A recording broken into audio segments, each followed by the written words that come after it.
All right, well, guess what? It's time for my mystery guess. And yes, I'm out here at Old 8, formerly Stony Point, and I have found my special guest for this afternoon, for this evening, fresh off a big time with talking to people and having an event and seeing what's happening out here at Old 8.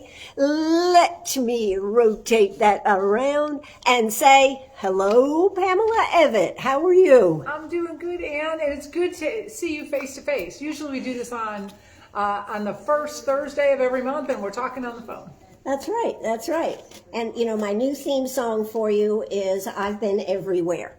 Well, thank you. I do feel like I've been everywhere. Right. But it's great. It's so funny, and people say all the time, Lieutenant Governor, you were really moving around. But I tell people, you should go back to my social media. I've been moving around this much for the 7 years I've been Lieutenant Governor. And it's wonderful to get out and meet people and hear what people are thinking and what they're hoping for, what their challenges are, and what we're doing really good. So, you're right. You've been doing this since the very beginning. And how is it? What is it that people want? So I think, we're not, if you look on the map, we're not the biggest state in the nation. But we have such different needs, wants as you move around the state. Mm-hmm. So here in the upstate, people have, different issues than they have at the coast. In the coast, they really put an emphasis on beaches and beach renourishment and a lot on, how do we bring like indigenous plants back to stop coastal erosion. Right. So there's just different things. And in the Midlands, different problems. Looking for more economic development, you go out to Florence and Darlington. Now you're dealing with our farmers. You go out to Edgefield and you hear about what they need. And a lot of what they need, thank God we have President Trump in office, because what they need is people to put a spotlight on them and help with commodity prices and not let other countries take advantage of us. And so, again, thank God for President Trump, because he's about the only guy who can fix that problem for them. Well, he has definitely, talking to somebody tonight, and they were saying, he's done everything he said he was going to do. Promises made, promises kept. That's why, Ann, I supported him when I was in the business sector. I supported him because I felt we needed a businessman at the helm. And, as I watched President Trump when he ran the first time, I used to tell people all the time, that man does not need this job, but that job needs that man. And so that's why I've been a supporter of his from day one and continue to be a supporter of his today. And I couldn't be more proud when I saw him bring 20 hostages back home to their family. I don't think anybody else could have gotten that done. That's true. Now, if we could just get through this shutdown. Yep. And we got, what we have to do, Ann? Got to get the Democrats back to work. That's true. And start fighting for the American people and solving problems that American people are dealing with, and stop worrying about their agendas and putting money back in that's wasted money. The American taxpayer is tired of all these initiatives that are going across the globe when we have issues here in this country that really need addressing. I think one of the big things is people have to realize it's their money. Yeah. I think we talk about the government. It's the government. It's not our money. It's the government's money, right? We forget that it's our money, and we should have a voice. Yes, we should have a voice. Absolutely. So, Pam, one of the things that you have been a great lieutenant governor with Governor McMaster, but you want to carry on. But are there any things that you want to change going forward? So, I get asked this question a lot, Ann, and maybe you and I have talked about it in the past. We have an amazing legacy. We can talk about tax cuts and pay increases for our law enforcement and signing bills that, just strengthen parental rights and economic development and jobs created and our technical colleges and our WIN scholarships, all these great things. So that's a great legacy. Right. We've continued to grow, and any business person can tell you, as you continue to grow, you kind of hit this plateau place, and I think that's where we are. So the next issues, the next governor is going to have to face is going to be things like energy. There'll be different issues, but really rooted in the foundation that we've put in place. We need to worry about energy. And some big announcements today. Santee Cooper is looking to solidify some contracts so that we can get VC Summer resurrected, because we need energy here in South Carolina. You're right. Working on the 30-year water plan. All the jobs of the future, they're going to take a lot of energy and they're going to take a lot of water. And so, these are new issues that are coming up. The workforce of tomorrow that we're going to have to start preparing for and building, those are different jobs that are coming. And then what kind of businesses do we now want to bring in here? And let's look at the realities. So is that what your position, that's how you see your position going forward? I do. I mean, anybody who's run a company, and I've run a company for a long time, when you're the CEO of your company, or when you're the CEO of a state, you have got to keep a lot of balls in the air all at the same time. You can't just focus on one thing. So any candidate that tells you this is the one thing I'm going to focus on, they're going to be dropping a lot of balls, and that's probably not a good thing to have happen. But that's why we need a woman in charge named Pamela Evette, right? There you go, Ann. I believe that too. We do need a woman in charge, and it needs to be Pamela Evette. So, but for me, we have to work on efficiency, bring in business principles now. If we want to bring the careers of tomorrow to South Carolina, well, then we have to start leveraging technology with inside government so we can start working efficiently. When we can work efficiently, we can drive, efficiency to the bottom line. And I say that because in business, when you're efficient, you bring money to the bottom line. In government, when you're running efficient, I don't need as much of your money to run government. Right. And that's how we get to making South Carolina a zero state income tax state. Well, that's a good question. So how do we get to that, though? I don't understand. I know you talk about it, but you haven't given us any that I've seen, any nuts and bolts about how we'll get there. Well, and that's easy. We're going to start out with efficiency, because states that have really started to lean in and leverage AI and technology, their estimated savings are about $900 million a year. That's a lot of money, Ann. And then we continue our growth, bringing in the careers and the jobs of the future, and we get those businesses here. And we continue to have surpluses like we've had year after year with our state's growth. There's not one silver bullet that gets there. There's a lot of things that have to work together. And it's probably going to take one step before you get to there, but we can do it faster than we're doing it. And we're going to have to rein in spending. Well, now here's my next question. Sure. Because here's the problem, I think, is that we had a legislature this last year that didn't get much done and spent a lot of time, and we had a total Republican force, and yet they didn't get enough done. My question to you is how, as the leader here, as the governor, are you going to get these two bodies to work together and bring them to the table? So that's a great question. We worked on some really important things this year, really groundbreaking. We passed what I like to call a big, beautiful energy bill here in South Carolina. That took a lot of time. That took a lot of debate.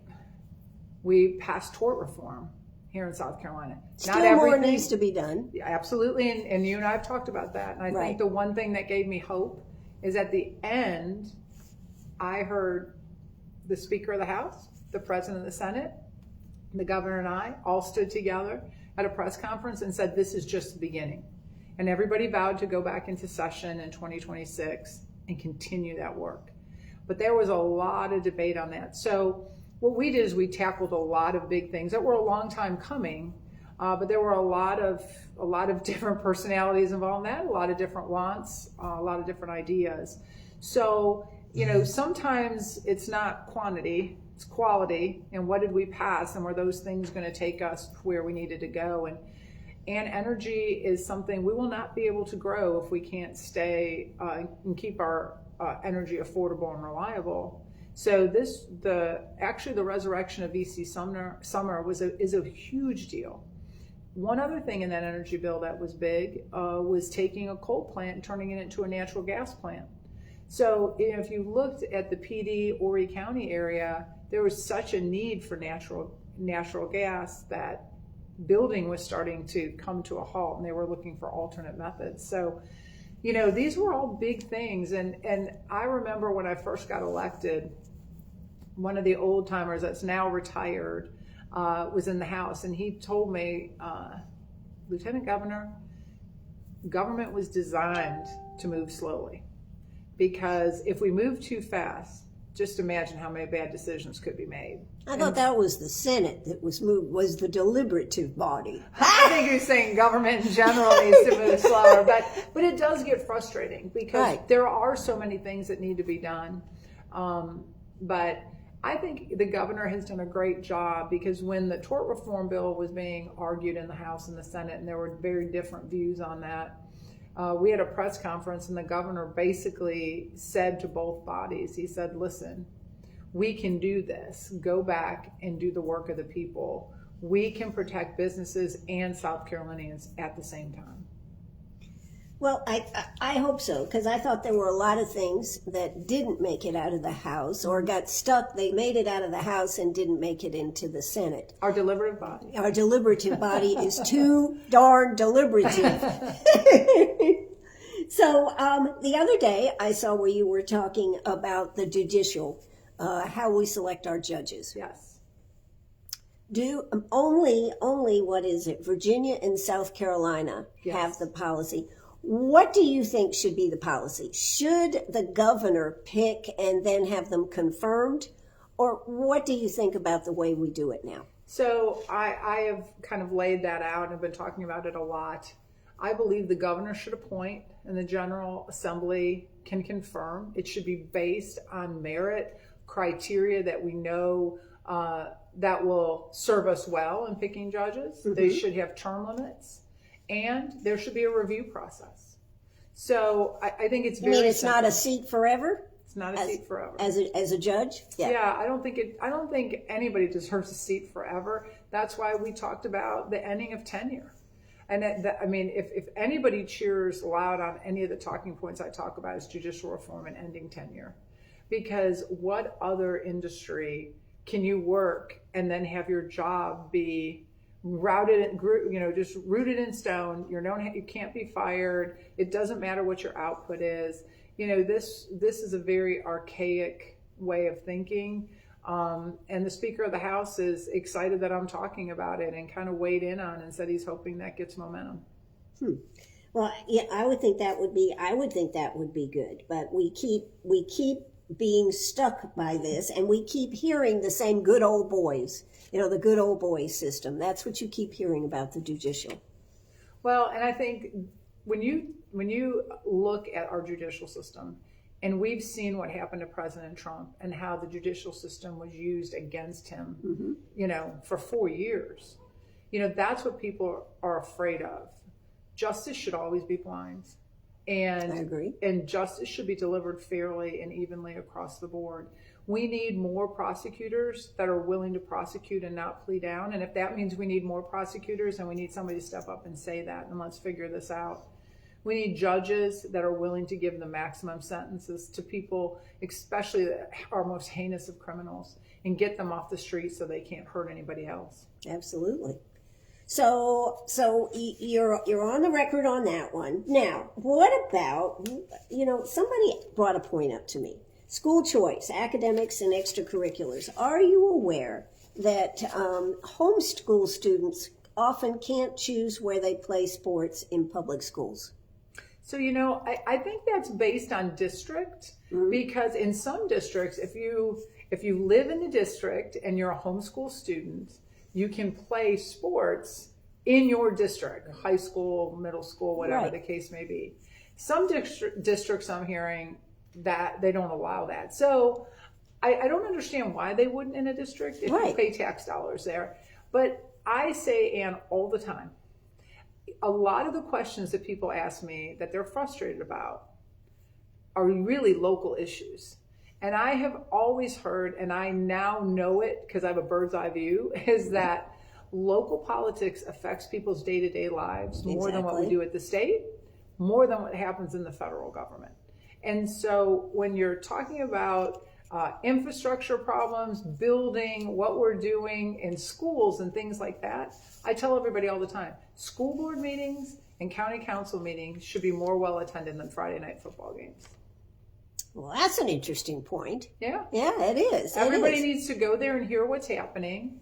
Or watch it on a live video, or watch it on live videos. Watch it live, but know what's happening and weigh in, because these are the things that put businesses where you may want them, may not want them, housing developments where you may want them, may not want them, things happening in your schools, right? Sure. That you need to be on top of. Absolutely. We have an issue on more solar panels going in, and it's going to be a hot topic here in Greenwood. It was already a hot topic last night at the meeting, and they have a third meeting coming up in a couple of weeks, and it's really people are going to weigh in on that. And people really do need to weigh in. And so, but that's how you find out what's happening. How many times have you heard, like, oh my gosh, this passed, I didn't even know we were talking about that, right? Because, and I understand it. When you're working all day and you're cooking dinner for your family, or you're cutting grass and you got to get your kids to bed and you got to get some work done, it's hard to keep your finger on everything. And thank you to journalists and you, Ann. I mean, conservative talk radio is a way a lot of people now find out what's happening. Absolutely. That's why you're right here with me out here at Old 8 here this evening. Absolutely. What do you think of this development out here? This is wonderful. I was telling Jim that every time I've come out, I think my first time out here was about 8 years ago. And every time I come out here, it gets more beautiful. And I'm very excited about the economic impact that this is going to have. I think this is going to be, we have some great ideas about how this could work, getting our golfers moving from the Masters up to the Heritage. What a great place to stop right here in Greenwood. This is going to be a beautiful facility. Greenwood is a wonderful place. And you know, I've been here an awful lot over the last 7 years, and I think you're going to see big things happening in Greenwood, but this facility is beautiful. I told Jim this gets more beautiful every time I come out here. Absolutely. It's changing. So I think I would like to ask you one last question. All right. You know, we've got the issue of abortion out there, and they currently have a bill in the House that has passed, but it hasn't passed in the Senate. The Senate has their own version. There seems to be a lot of question about going to zero abortions. The House version seems a little bit more, I'll use the word liberal. It has a lot of opportunity for those that have issues, mothers having issues and this type of thing. The Senate version is a little bit more restrictive. Do you think this issue should go on the ballot? Wow. You know, I'm very pro-life. I work with South Carolina Citizens for Life. My family, we go to the march every year. I testified in the House and the Senate for the heartbeat bill. I have looked at what has happened in other states, Ann, and I'll tell you, I think South Carolina, we did very well with the heartbeat bill. People like the heartbeat bill. I think if you put something on the ballot, if you look at what's happened in other states, you'll get a lot of pro-choice people that will only go out and vote for one issue. They may not vote for anything else, but they'll go, and we could lose what people like Lisa Van Riper and Holly Gatning and Alexa Newman have fought for years and years and years if it goes on the ballot. Do you think the heartbeat bill is far enough? You know, I always wish for a day where nobody searches for an abortion, but that's going to come with changing people's hearts and not just their minds. And I love what South Carolina Citizens for Life are doing, because they're talking about, loving them both, not just the baby in the womb, but loving the mother. And something I guess I don't talk about enough is I worked with an organization that asked for money, Children's Trust, for the Nurse Mom Partnership Program. And that's where at-risk moms can get a nurse partner. If they can't give it to everybody when they have enough funding, right, but your OBGYN kind of connects you with this program. And I met a wonderful woman whose family wanted her to get an abortion. She didn't want to. They put her with a nurse partner. That nurse partner was making sure she went to her doctor's appointments, took her prenatal vitamins. She has a beautiful baby. But during the course of that, she got her one of our WIN scholarships. This young mom went to Greenville Tech, got a degree in HR, and now works for Greenwood County in their HR department. Wow. And what we did there is we gave her hope for that baby. We broke the cycle of poverty. Mm-hmm. And I was so sold on this, I just asked one question: what do you need from me?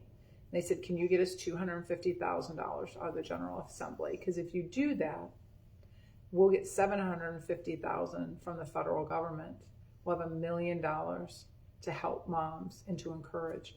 And when we continue with programs like that get young moms, single moms, or maybe married moms that didn't have great role models. Right. When we can cultivate more plans like that, I believe it will go to zero organically on its own. Well, isn't that the way it should be? Exactly. It should be that way. But you have to change people's hearts. Yes. Because we had generations of young people who are now not so young that were sold a bill of goods by Planned Parenthood and the pro-choice movement. And now we have to take a focused effort and get our message out. And I think it will happen on its own, but we have to dispel all these myths that they created over the years, that, we don't care about the moms and we don't care about the children after they're born. And when we keep doing things like this in South Carolina to help those moms and those children, then we take that argument away from them and we start to create a better generation. Did you get them the $250,000? I did. Well, then congratulations. So they got $1 million to be able to do that. They did, and I'm going to fight for it again this year, and the payback from the federal government will even be more. That is terrific. And that is, and Children's Trust, I think, is a lot of people don't know that much about it. It does a lot of great work. It does a lot of great work. Not only does it have the Nurse Mom Partnership Program, it has the in-home visits to where they can go in homes and make sure that home environments are safe. And they give parental classes because they want to intervene before DSS gets involved. Right. And that's one thing you don't want is children caught in the DSS system. So they work with parents, they work inside the homes, they give parenting classes, and now they do this partnership. They do an awful lot. And it started at the federal level, and we have a great group here, and they partner with our hospitals and doctors. Well, I hope that then maybe at some point you'll look at what Pathway does and see if there's not a pathway to be able to do that to get people out of homelessness, because what they're doing here at Pathway House is amazing. It's wonderful, and I've been there. So, right. I mean, and I am always so encouraged because around the state we have an awful lot of people getting involved, especially in veteran homelessness. I mean, that seems to be a driving force. We have a tiny home community in Overy County that is doing great work, and we need to keep doing this because it's like I always say, and I got this expression from the governor: government has a 6-foot bed but only a 4-foot blanket. And we need our non-for-profits and our faith-based communities and our volunteers to fill up that 2-foot gap. Well, Pamela Evette, you want to tell everybody out there why you should be the governor for the great state of South Carolina, endorsed by Ann Eller? Absolutely, Ann. I think there's 3 reasons that really make me stand out from the pack. 1, I'm a conservative businesswoman, and I'm not a career politician. And that is what I see around the state that people really want. Somebody who has signed the front of paychecks, who have employed people, that have moved the needle. 2, I'm the only person that has stood with President Trump from the start. And, as I said earlier, that man never needed that job, but that job needed that man. And I knew that early on, and I always wanted a business person.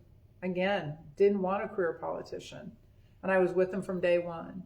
And when he came to South Carolina in January of 23, I was the only person that's now running for governor that stood with the president, shoulder to shoulder, when there was no polling to say it was politically the right thing to do, and when people across the country were looking to indict him, because I think loyalty matters.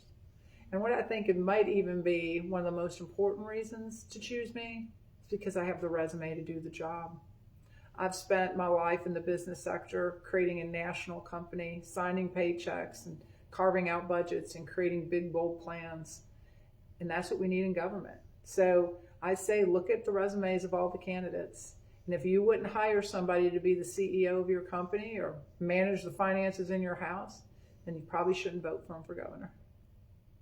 Thank you, Lieutenant Governor Pamela Evette, right here at the beautiful facilities at Old 8. Thank you so much, Ann. I look forward to talking to you in a couple weeks. Couple of weeks, that's right. Hey, I'm Ann Eller. This is where we've been this afternoon. It's been great. Thank you so much, Pamela Evette.